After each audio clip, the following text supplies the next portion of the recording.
All right, have you ever just wished you could turn down the volume, quiet the noise in your head? Well, today, we're going to dive into a super simple but really powerful mental trick that does exactly that.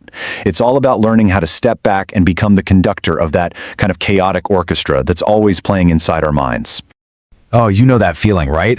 I mean, when your thoughts are just racing, your emotions are cranked up to 11, and you feel completely trapped in this feedback loop of your own internal chatter. It really is like you're caught in the middle of a storm and you just can't find your way out. Okay, so here's the wild part. This is the paradox we're going to get into. What if that same inner voice, the one that feels like the source of all that stress, what if it could actually be turned into your most powerful tool for getting some clarity and some control back? So how does this actually work? Well, a great way to think about it is that your internal voice is kind of like a targeting system. Seriously, whatever it focuses on, wherever it points, boom, that's where all your mental and emotional energy goes, instantly. It's what directs your attention. And believe it or not, it often comes down to the power of just one little word, I. See, when your inner monologue is going, I am so stressed, or I can't handle this, you are literally placing yourself right in the center of that emotional hurricane. You're not just observing a feeling anymore. You are the feeling. You become the storm. And this is where we get to the most important part, a huge shift in perspective. We've got to move from being the main character, totally caught up in all the drama, to becoming the observer. Like you're in the audience, watching the play unfold from a much calmer, much safer distance. And yeah, there's actually a name for it. It's called self-distancing. And this isn't some made-up concept. It's a well-researched psychological practice. It's all about creating just a little bit of space between you and your immediate, intense emotions simply by changing your point of view. Okay, this is where the magic really happens. Just look at the difference here.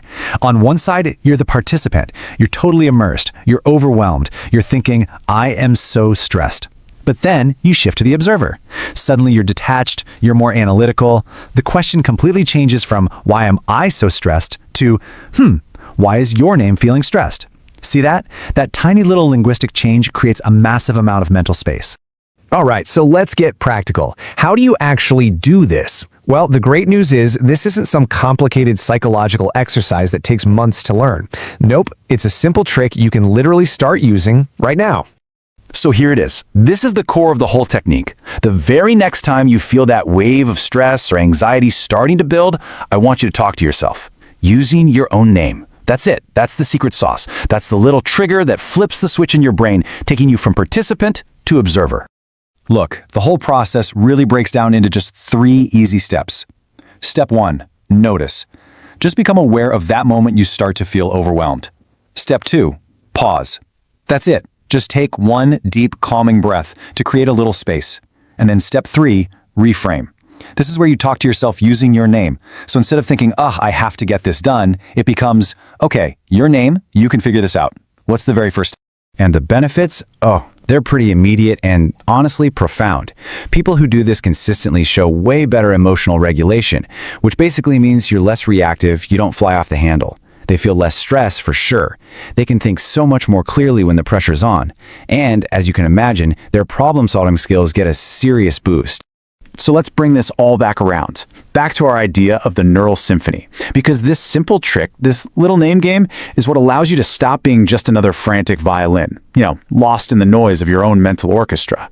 Because when you use your own name, you are, metaphorically speaking, picking up the conductor's baton. You're stepping up onto the podium, you're looking out at all the different sections of your mind. There's the anxiety section, there's the logic section, the creativity over there, and you start to direct them. You start bringing harmony out of all that chaos. So I'm going to leave you with this thought. Just think about the challenges you're facing in your life right now.